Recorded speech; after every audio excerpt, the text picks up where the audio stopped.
Hello， 大家好，我係 Leo， 我係 Kelly。咁我哋 Team Kelly 咧話咁快1個月啦，同大家喺度見面啦，咁分享翻上個月3月份嘅一啲地產數字同埋少少嘅分享。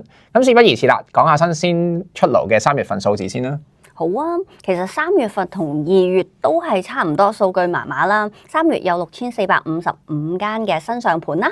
咁對比翻上一年啦，3月份咧其實係講緊得5000個新盤放售嘅啫。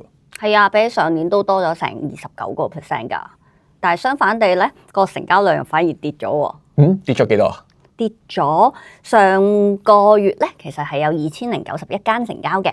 咦，咁對比翻上年啦，係啦，3月份大概係2400個成交左右嘅喎，咁真係少咗幾多喎都。係啊，同埋你再對翻10年嘅 average 啦，通常都有成3300嘅一個成交啦。咁比起嘅話，其實都係真係跌咗成30幾個%㗎。咁多咗人放盤啦，成交又少咗啦，市場積落嚟嘅賣盤咧就越嚟越多啦。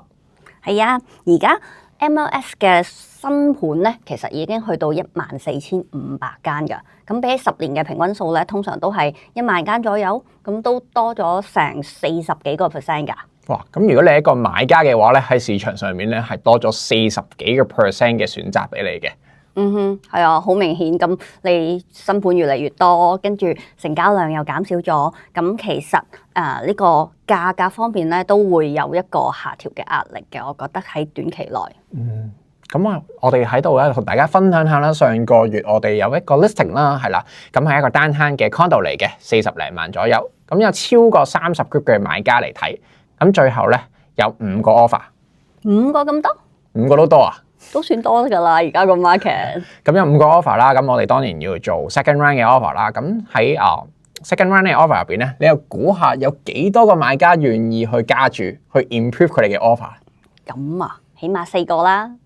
錯，係4個都唔加，得1個加啫。咁緊要？一個係啦，咁佢一個咧加咧，其實咧都係好謹慎啦，叫做佢加咗咧，只不過係3-4千蚊，唔到樓價嘅10%嘅。對比翻2021年啊、22年啊嗰啲大旺季，咁你係啦40-50萬嘅，起碼都加，可能5000、6000、1萬都有啊。係啊，以前進取好多。係啊，所以依家基本上買家都好謹慎嘅。咁講翻個 offer 先啦，最後咧呢個 offer 都係啲條件好好啦。咁雖然個價格咧同業主嗰個心目中咧有一定嘅出入，但係我哋都分析過個市場走勢同埋其他嘅放盤啊，都建議業主咧就 take 咗呢個 offer 嘅。咁最後咧佢都係啦，選擇咗呢個 offer 啦。咁就喺度想同大家分享下啦。如果你係喺市場入邊身為一個買家啊，遇到唔同嘅競爭對手咧，保持冷靜，係啦，睇下自己有咩選擇同埋風險啦。咁唔係個個咧都好似以前咁樣咧，一加1萬啊幾千嘅，咁要謹慎啲去處理啦。咁係就會買到一個心儀啊價格理想嘅單位。係啦，咁講到呢個 multiple offer 啦，就講翻地產局喺3月17號時候咧，對於呢個接受 offer 嘅規定咧都有少少改變嘅。變咗啲咩啊？變咗啲咩啊？咁之前咧，如果係一個買家 set 咗一個 deadline 嘅話咧，喺 before deadline 有一個好靚仔嘅 offer 入咗嚟咧，咁其實佢係唔可以接受嘅，因為佢唔可以反悔。但係新嘅規定咧，佢係 OK 嘅，佢係如果只要你通知翻之前嚟睇過嘅買家同經紀啦，等對方有一個即係公平少少嘅機會去，如果佢哋都要落 offer 嘅話咧，咁而家個業主係可以接受個 offer before 佢 set 嘅 deadline 嘅。咁其實就會公平少少咯。係咯，對個賣家嚟講咧係更加有彈性啦，但係對買家嚟講咧亦都多咗機會喎。依家咧市場上面咁多放盤，尤其是一啲低價策略嘅，通常都會 set 咗一日嘅 deadline 啦，同一收 offer，希望買家爭蚊頭啊嘛。咁但係身為一個理智嘅買家咧，咁你可以對比下市場嘅成交價格同埋其他嘅單位啦。咁咧不妨咧喺 deadline 之前咧早啲咧寫個 offer 入去俾個業主試一試個底線。咁可能咧好多時咧都有意料之外嘅收穫㗎喎，係咪啊？係啊，最緊要勇於嘗試啊嘛。係啦，因為咧有時真係唔寫到入去咧，都唔知業主嗰個心理價位係幾多㗎。好啦，嚟到4月份，加拿大有大事發生喎。係啊，我哋加拿大嘅聯邦選舉終於決定咗喺呢個4月28號舉行啦。咁依家民望領先嘅兩個政黨啦，自由黨同保守黨咧，都分別派糖俾選民喎。咁啲糖有啲咩係關我哋事嘅先？係啦，咁我講自由黨啦，自由黨咧就 promise 選民啦，咁100萬以下嘅新物業咧，就首次置業同埋自住嘅話咧，就可以豁免5% 嘅 GST。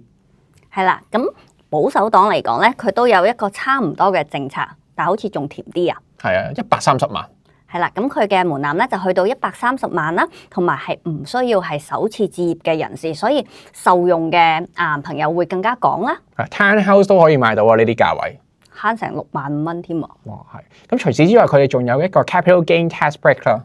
係啊，咁佢個 tax break 嗰個 idea 咧，就係希望喺加拿大賺到嘅錢啦，本來係要打呢個 capital gain tax 啦，但係佢哋就唔打住嘅，咁就希望只要你筆錢咧係用翻喺呢個加拿大嘅investment 裏邊啦，係啦，咁直到有一日你唔想再 invest 加拿大嘅時候咧，佢先同你找數嘅。咁實際呢啲稅務優惠嘅詳情咧，都相信要喺政黨上場咗之後咧，先會公佈更多嘅細節。咁到時我哋再同大家 update， 係啦。係啦，咁就其實就係記得盡呢個公民責任啦，記得去投票。4月28號。咦，咁同埋最近 Kelly 你係咪遇到一個無理取鬧嘅租客啊？係啊，呢個都真係要同大家分享下嘅一個故事嚟㗎。咁有個業主咧就係佢有間屋啦，係樓上樓下分租嘅。咁有一個非常之無理取鬧嘅租客咧，佢就覺得個溫度太低，咁就導致到佢個女咧感冒。咁就將個業主告上咗法庭，仲要索償6000幾蚊嘅賠償。咁都可以告人哋6000幾蚊？係啊，所以就話覺得第一佢嘅理據係非常之嘅無理啦。周街都咁多菌，你點知你邊度惹到啲感冒菌翻嚟？係啦係啦，咁但係哎呀，業主俾人告嘅時候，比着係我都會好擔心噶嘛。係因為聽好多消息啊、新聞啊，其實依家都係偏袒啲租客嘅，租務庭係啦。係啊，咁個業主就揾到我啦，咁佢就同我講晒成件事情啊，好多細節嘅。咁其實我同佢分析完之後咧，我都覺得即係只要佢有理據同埋做得啱嘅話咧，係唔需要太過擔心嘅。咁好彩地咧，就係佢另外嘅2戶租客啦，咁都願意為佢出信去作證啦，證明一路佢哋都住咗成5-6年噶啦。咁個屋嘅溫度咧都係喺一個合理嘅範圍啦。咁同埋就係呢個係一個非常之嘅盡責嘅一個業主，有啲咩平時要維修嘅咧，佢都會係好 proactive 咁去即刻維修嘅。咁最後咧，租務法庭又判咗個業主贏啦，同埋個租客咧，佢係要連呢個 claim fee 都係要俾埋嘅。咁呢個故事都可能係啦，對於各位業主嚟講啦，都會安心少少啦。聽落唔係一定偏袒租客點樣無理取鬧都會勝訴嘅。最緊要咧，行得正企得正，有自己嘅理據。咁最緊要咧就多啲同租客嘅溝通啦。我相信係。係啊，溝通都係好緊要嘅，其實。係啦，咁我哋今日嘅分享咧就嚟到呢度啦。如果大家咧有咩意見啊，或者有啲咩問題咧，可以喺下低咧就留個 comment 俾我哋。